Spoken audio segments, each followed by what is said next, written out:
Welcome to the Dating After Divorce podcast.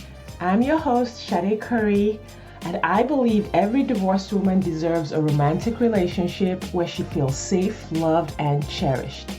You can create the most amazing life after divorce, and I will teach you how. Hello. Welcome to this quick and dirty Q&A episode of the Dating After Divorce podcast. And in these episodes that I'm introducing, I am going to just answer a question briefly that I think that I've received that I think would apply to a lot of the listeners of the podcast. So today I'm just going to answer this question about a partner who does not initiate. So the question said, the last man I dated would never plan anything in advance. I had to initiate all the times that we went on a date and then he would be late. I felt like I was begging to see him and that was extremely painful to me. All right. So in this case, what's happening here is that a lot of things could be happening. I was about to launch into and I was like, well, a lot of things could be happening. One, based on what I'm looking at here, I can't give you like super deep or exact advice about what to do in this situation. But I would like to say that chances are you're dating a bare minimum man or a low effort man.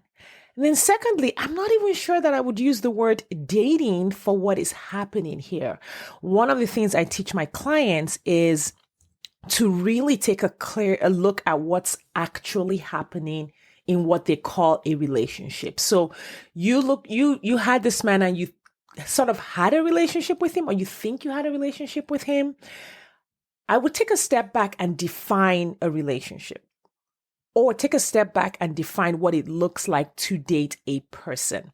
Now, to him, it might have looked like he just shows up to whatever event you put together when it's convenient for him. And that's his definition of dating. Your definition of dating, from what I'm reading, includes mutual reciprocity, where he shows up and he's interested in you and he asks questions and wants to know about you and wants to spend time with you. And he shows that with his questions. A lot of women get into this situation because we don't have definitions. We don't have our own personal definition of what is acceptable and how we want our dating journey to look.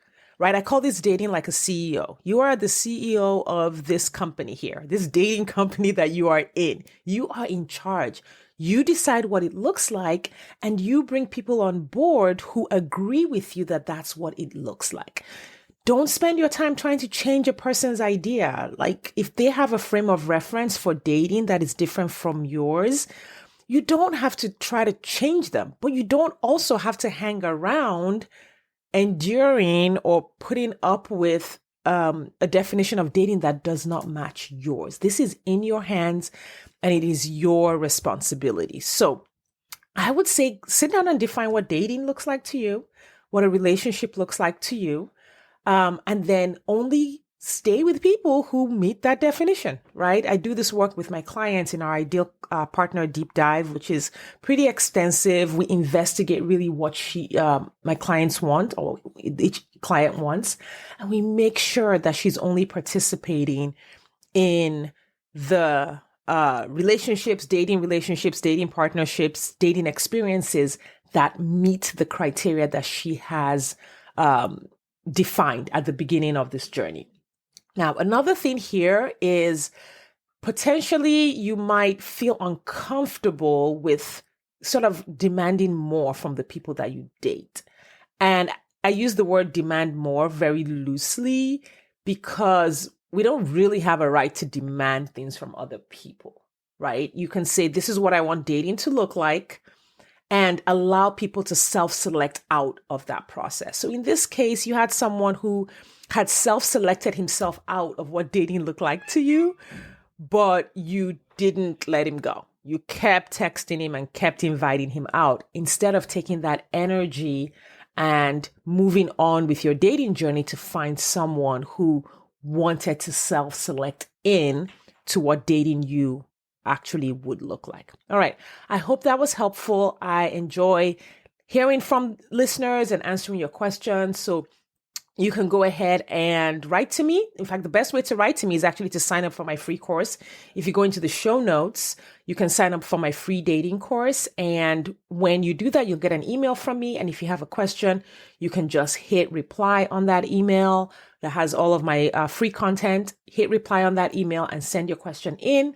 And if it's useful to the entire audience on the podcast, I would be happy to answer it. All right. Thank you for your time and attention today. I appreciate you listening, and I will see you next time. Thanks for listening today.